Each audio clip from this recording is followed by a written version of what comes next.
Speaking of the Cowboys. Yeah, let's talk about it. The Cowboys did what the Cowboys do. When the Cowboys win, this is how they're going to win. They get up on you early. They release the hounds. The defense is unstoppable.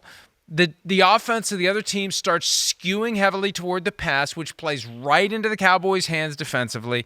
And the next thing you know, it's 43-20. And frankly, it was worse than 43-20. It was an ass-kicking, and there was some garbage time points by the Rams that made it look better than it was. There's something to be said. I mean, like with what you're saying. I mean, it's impressive.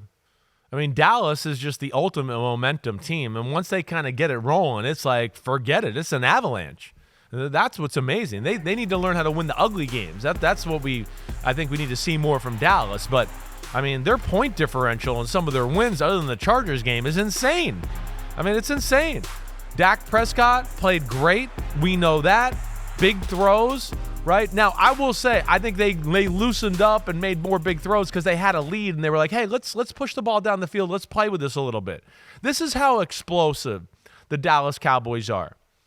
It is 10-3, and we sat there early on in the football game, and the Rams were doing some good things on defense. The Cowboys on their first touchdown drive got very fortunate, I thought, with some bad calls that went against the Rams. Rams march right back down. They kick a field goal.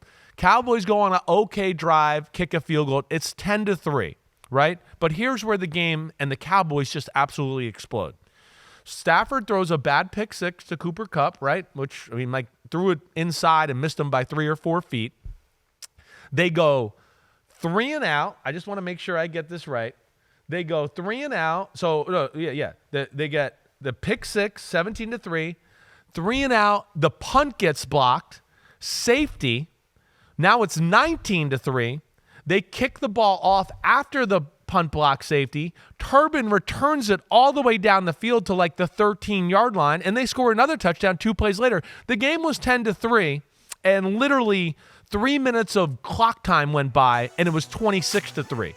That's how explosive Dallas is. And here it is. Deron Bland is a comfortable corner on an island, and he makes plays like this as much as we've seen anybody in football here, Mike. Like to your point, they just got talent across the board and some playmakers. It is amazing. They've been without Trayvon Diggs and will be without him the rest of the year, and Bland has been great. He's had, I think, 3 pick sixes this year. The record is 4. He's got half a season to catch it and or beat it. And I look back at the Cowboys' wins, all but one. Yeah. The Chargers game from a couple of Monday nights ago are blowouts. When they win, they blow you out. When they're in an ugly, close, hard-fought game, when you can withstand the early onslaught, then you can the pass rush, the chaos, all of that. They can be had. To use the phrase that Jerry Jones used last week about the 49ers, they can be had. The Cowboys can be had if you don't get your ass kicked early. If you can hang around, they get a little wobbly, and they don't get loose. They don't that confidence, and hey, this is working, it all works, and the next thing you know, you're done. You gotta, when you play the Cowboys, you have to come into the game of a little bit, and because I've had conversations with coaches around this deal, you got to have the frame of mind of going, our offense is actually going to be a little defensive, right? We're not going to let the Cowboys defense win the game for them and put them in these positions where it's just like one play, touchdown, or pick six, or strip sack, and now we got the ball on the 6-yard line. That's where they're dangerous, and that's where when I talk to coach friends, that's their number one concern. I don't want to let their defense get it going, and then it just jumpstarts their whole football team. And we saw that yesterday with the pick six, and then they just started steamrolling the Rams' offensive line, and Micah and company were all over Stafford, and Stafford was getting human abuse as that game went on, and finally just took too many hits and had to check out of the game. Well, thumb injury that was wrapped heavily. It happened in the second quarter. He was back in the third quarter. What did they do with throwing him a pass? I mean, that's the last guy you do the Philly special with. He's like the Tin Man. And I mean this in a respectful way. He is constantly banged up. He is constantly injured.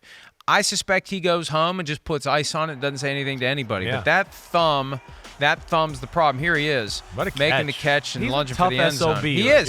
He is. I got a ton of respect for the fact that he will play through anything. He will just keep going, and it had to kill him to not be able to finish that game.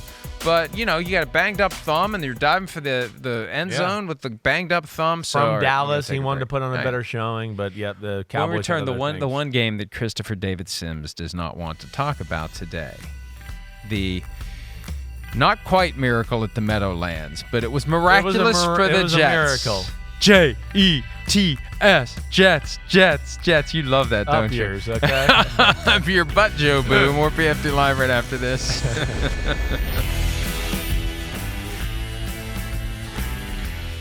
Hi, it's Mike Florio. Thanks for watching PFT on YouTube. Hit subscribe for the latest news and analysis from Pro Football Talk.